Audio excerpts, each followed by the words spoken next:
From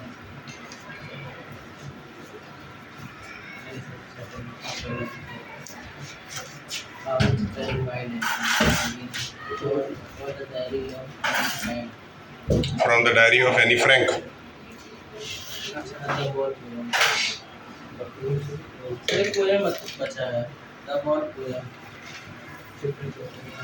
उसी sequence में चलते हुए आगे जो चैप्टर है उसको निकालें।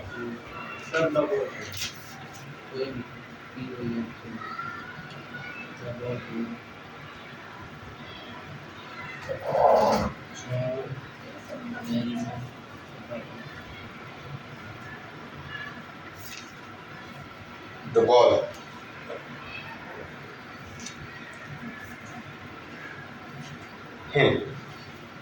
पोएम का नाम है द बॉल पोएम।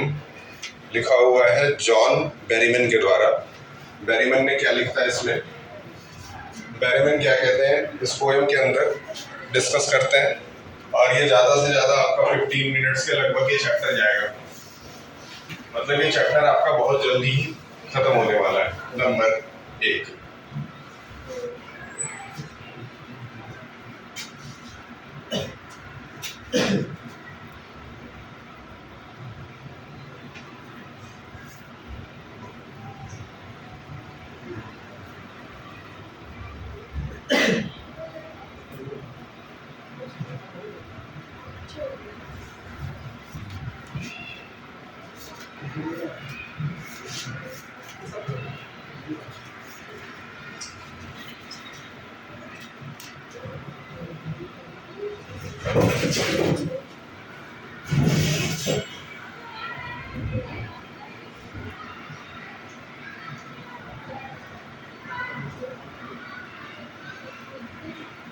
चले, छोटा पोएम है, easily we can do it.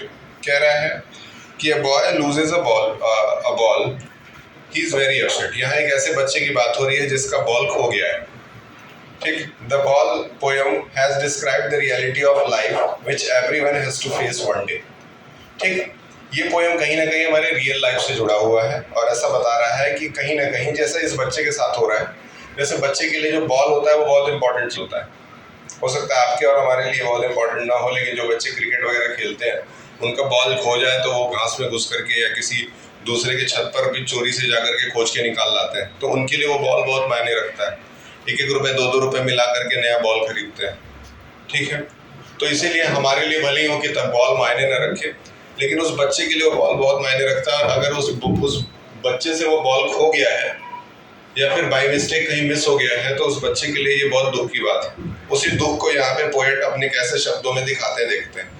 He has touched the topic and how to stand up against the miseries and sorrow of life। ठीक, बच्चे का बॉल खो गया तो सीधी सी बात है बच्चा बहुत दुखी है।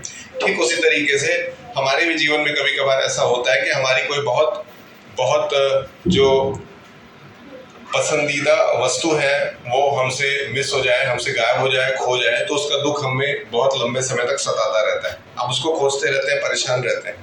चलिए देखते हैं, पहला स्टैंजा मैं पढ़ रहा हूँ, पहले स्टैंजे के बाद उसके मतलब के बारे में बात करेंगे। पहला स्टैंजा कहता है, what is the boy now who had lost his ball, what is he to do, I saw it go merrily bouncing down the street and then merrily over there it is in the water। उसका ball गिर गया, पानी के अंदर चला गया है। कह रहा है ये एक ऐसे बच्चे की कहानी है जिसने अपने बॉल को खो दी है। अब वो क्या करने वाला है उस बॉल को पाने के लिए, या फिर आगे की जिंदगी वो कैसे बॉल के बिना व्यतीत करता है, इसके बारे में इस चैप्टर में हम लोग जानेंगे। ठीक, उसकी बॉल जो थी वो खेलते खेलते गली में लेकर के उसको खेल रहा था। गली में खेलते खेलते वो बॉल कहीं पानी में गिर गई, यानी कि नाली में गिर गई होगी। आगे बढ़ते हैं। No use to say oh there are other balls, an ultimate shaking grief fixes the boy as he stand rigid, trembling, staring down all his young days into the harbor where his ball went। ठीक है, अब क्या कह रहे हैं कि होता क्या है कि कभी कभी किसी एक वस्तु से हमें इतना लगाव हो जाता है कि उसके बदले अगर उसी तरह की कोई दूसरी वस्तु हमें दे कोई, तो फिर हम उसको ना लेकर के अपने पुराने वाली वस्तु को ही चाहते हैं हमें मिल जाए। जिस लाइक कि आपके पास कोई साइकिल थी और वो आपको बहुत पसंद थी, आप उसको चलाते थे, आपसे बाई चांस गलती से वो गायब हो गया, अब आपके पेरेंट्स अगर कहते हैं कि हम आपको दूसरी साइकिल दिला देते हैं, तो हमें मन करता है नहीं, वो मेरी पुरानी वाली ही साइकिल हमको चाहिए। सही है। इस तरह की भावना इस बच्चे के अंदर भी है, और इसीलिए उसकी बॉल जहाँ पे गिर गई है जिस पानी के अंदर, वहां वो बार बार जा करके अपनी बॉल को देख रहा है। पानी बॉल ऊपर आएगा आएगा, पानी में बॉल ऊपर आता है, देखते हैं। ठीक है,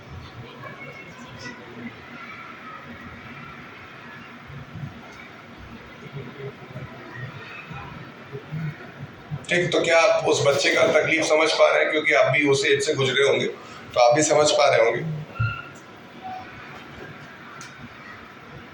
ठीक। तो एक बंदरगाह के पास खड़ा है। बंदरगाह आप समझते हैं जिसको सी हार्बर भी कहा जाता है, जहाँ से शिप्स जो है वो एक जगह से दूसरी जगह आने जाने के लिए लोडिंग अपलोडिंग करते हैं। ठीक है ना।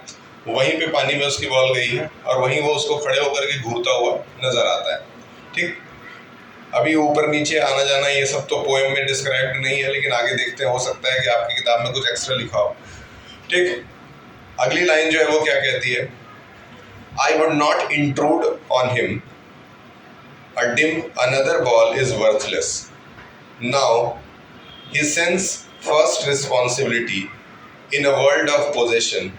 People will take balls will be lost always, little boy.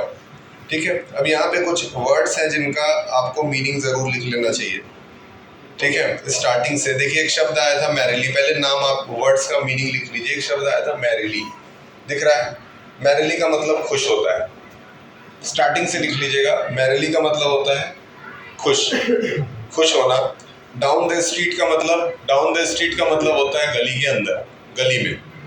आपने नोट किया है? हो सकता है आपके बुक में वर्ड मीनिंग्स भी दिए हुए हो, जैसे यहाँ जो मेरे पास किताब है इसमें मीनिंग्स दिए, तो जिनके पास मीनिंग्स दिए हुए हैं उनको नोट डाउन नहीं करना है। जिनकी सीबीएसई वाली किताबें हैं उनको लिख लेना है, क्योंकि सीबीएसई वाली किताबों में बहुत ज्यादा डिस्क्राइब्ड पोर्शन वर्जन में नहीं दे रखा है। ठीक है। उसके बाद आपको नो यूज दिख रहा है। नो यूज मतलब कोई फायदा नहीं।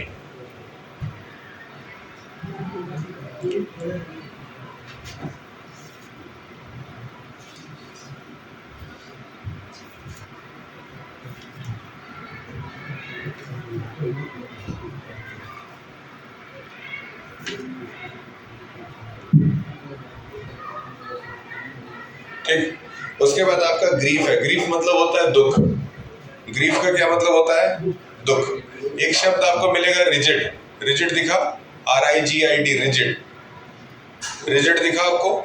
रिजिड का मतलब कठोर होता है, लिख लें। फिर आता है ट्रेम्बलिंग। एक है वर्ड ट्रेम्बलिंग। ट्रेम्बलिंग का मतलब होता है कांपते हुए। ट्रेम्बलिंग का मतलब है कांपते हुए।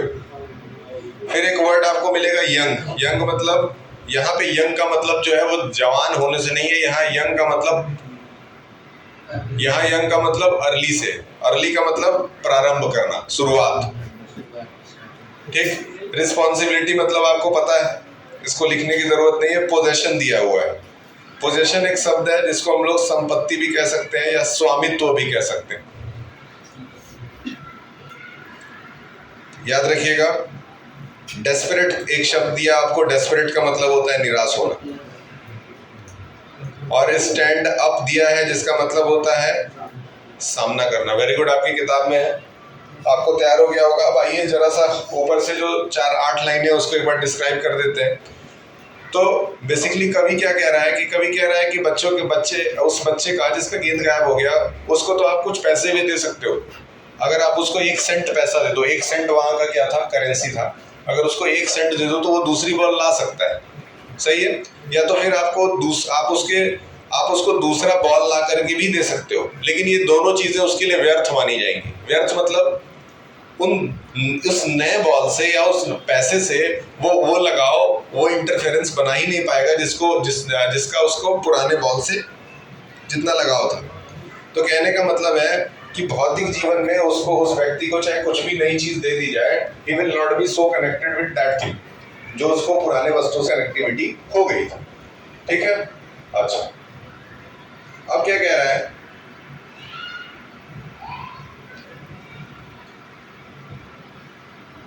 अब क्या कह रहा है कि अगर छोटे बच्चों को ऐसे हमेशा हम गेंद खरीद करके देते रहें तो बच्चे तो लगातार खोते रहते हैं, ठीक है ना। मान लेते हैं आपके पास 10-20 गेंदे हैं, अब उसमें से किसी एक बॉल से आपको बहुत ज़्यादा लगाव हो सकता है। आपके पास 10-20 मोटरसाइकिल है जिसमें से कोई एक आपका बहुत पसंदीदा होगा, हो सकता है।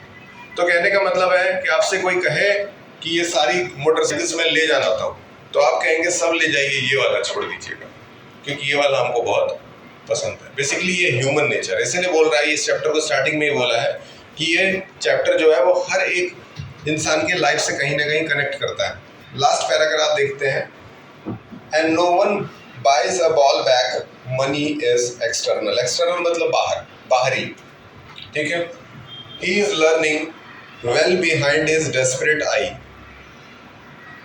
डेस्परेट का मतलब होता है व्याकुल होना, जरूर नोट करिएगा जिनके में नहीं लिखा हुआ है।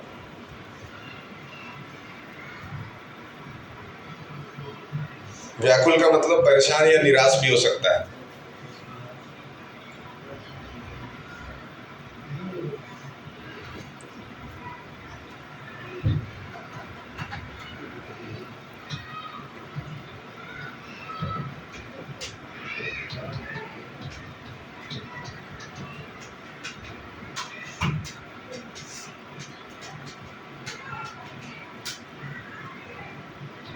ठीक, आगे निकलते हैं। द एपिस्टीमोलॉजी ऑफ लॉस, ठीक है। एपिस्टीमोलॉजी लिखिए, खोने का दुख। ये एपिस्टीमोलॉजी जो है ना, किसी चीज को जब हम लूज कर देते हैं, उससे जो हमें तकलीफ या फिर परेशानी होती है, उसको हम लोग, उसकी स्टडी को हम लोग एपिस्टीमोलॉजी कहते हैं। Knowing whatever man must one day know and most know many days how to stand up. ठीक, इसमें तो कोई ऐसा कोई खास वर्ड नहीं नजर आया, लेकिन हम मतलब इसका समझ लेते हैं। बेसिकली यहाँ बात क्या हो रही है, यहाँ कह रहा है कि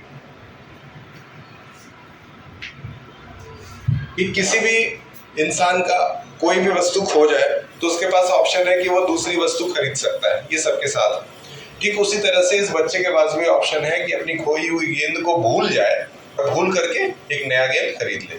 लेकिन वो इतना ज्यादा व्याकुल है, यानी कि डेस्परेट है अपने उस गेंद के लिए, कि वो चाह करके भी उस गेंद की मेमोरी को भूल नहीं पा रहा है, ठीक है। उसके दिमाग में वो गेंद की जो मेमोरी है, यहाँ पे बेसिकली इस लेसन में जो बॉल यूज किया है, उस बॉल की जगह आप कोई भी दूसरा वर्ड अपने लाइफ का रख सकते हैं जो आपको बहुत पसंद हो। बाइक रख सकते हैं, कुछ भी रख दीजिए, बुक्स रख सकते हैं, कुछ भी रख दीजिए, ठीक है।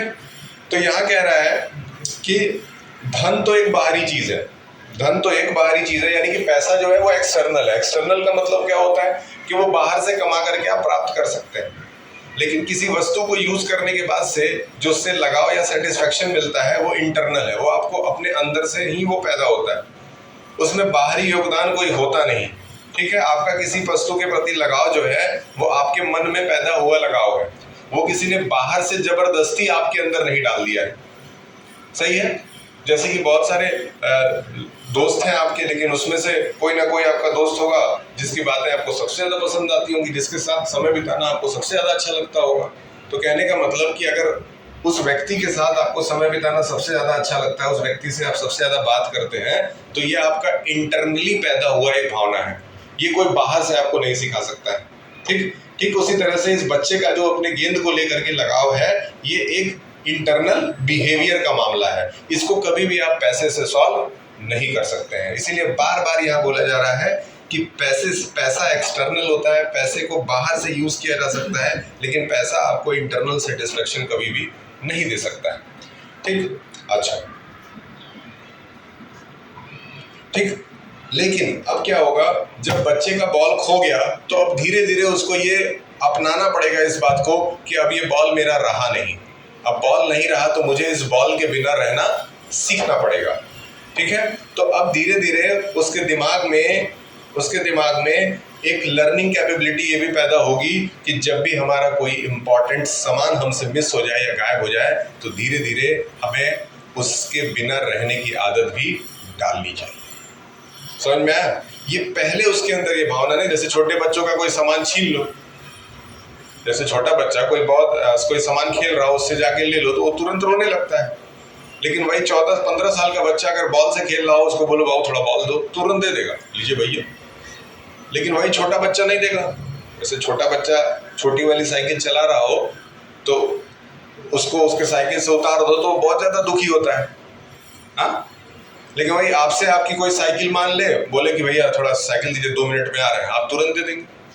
तो कहने का मतलब आपके अंदर वो भावना इस एज में पैदा हो चुकी है, आपको ये पता है कि ये मेरी चीज है और इसके बिना भी मुझे रहने आ गया है। लेकिन उस छोटे बच्चे को उस वस्तु के बिना रहने नहीं आया। यही इस चैप्टर में बता रहा है कि जैसे जैसे आप बड़े होते हैं आपका दिमाग खुलता है, आपकी मैच्योरिटी बढ़ती है और आप समझ जाते हैं कि किसी वस्तु से जरूरत से ज्यादा लगाव आपके लिए ठीक नहीं है। ठीक है, ये भी बता रहा है कि ये सीखना 1-2 दिन का काम भी नहीं है।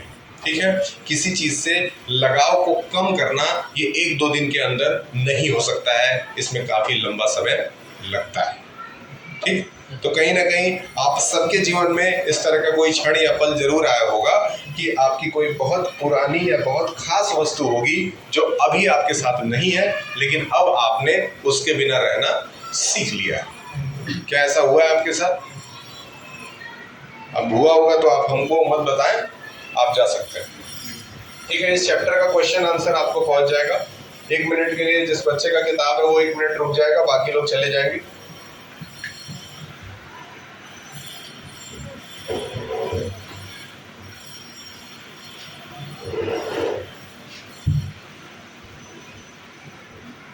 आपकी बुक है, कैमरा ऑफ कर दीजिए।